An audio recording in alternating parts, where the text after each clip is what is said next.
History bears witness that those who sit atop must eventually vacate their position, facing an inevitable downfall. This narrative holds true once again, as Patanjali has been on a road to decline over the past few years. Founded by Balkrishna and Yoga Guru RAMDEV, Patanjali has been witnessing the rage of judiciary for taking the legal framework of the country too lightly. Hello and welcome to OTT India. This is Preeti Dalal. Let's know the whole story.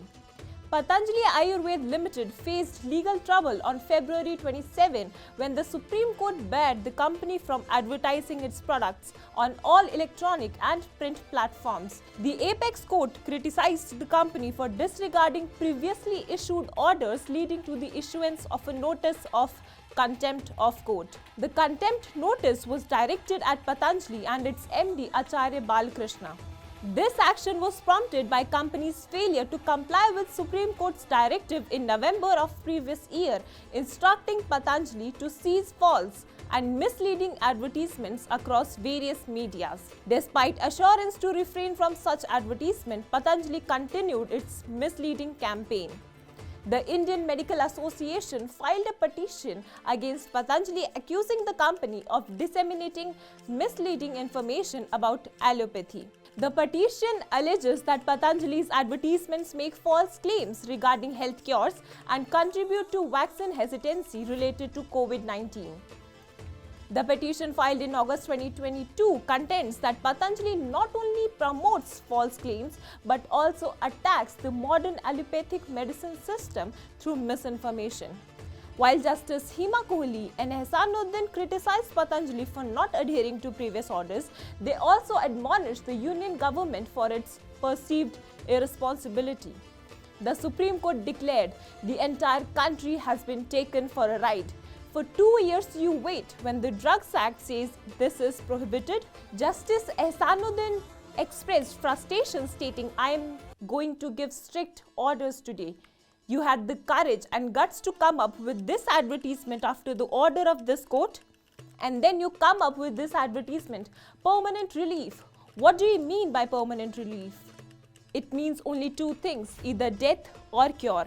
Representing Patanjali, senior advocate Vipin Sanghi assured that the company would comply with the orders and assure no casual remarks were made in the media.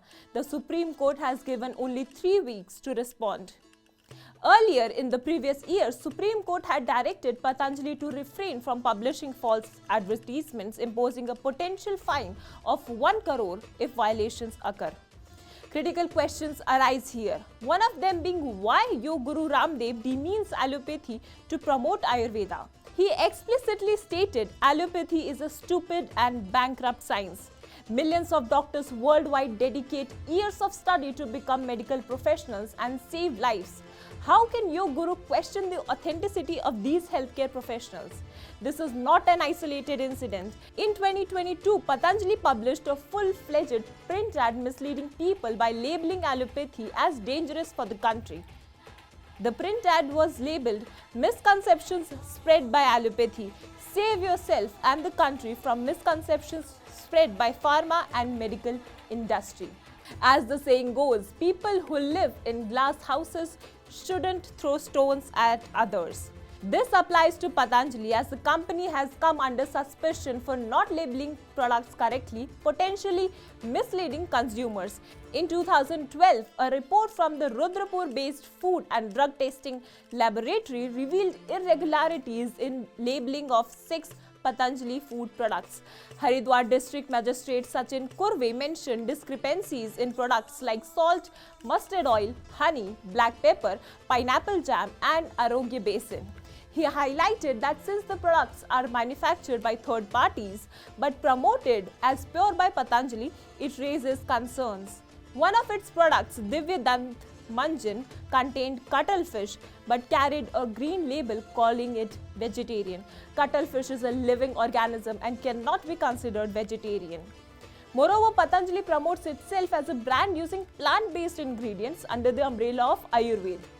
However, its famous toothpaste Dant Kanti contains fluoride, a highly toxic substance not specifically suggested by Ayurveda. Can we genuinely call it Ayurvedic? These questions cast suspicion on Patanjali and the claims propagated by Yoga Guru. For more such content, keep watching OTT India. This is Preeti Dalal. Thank you.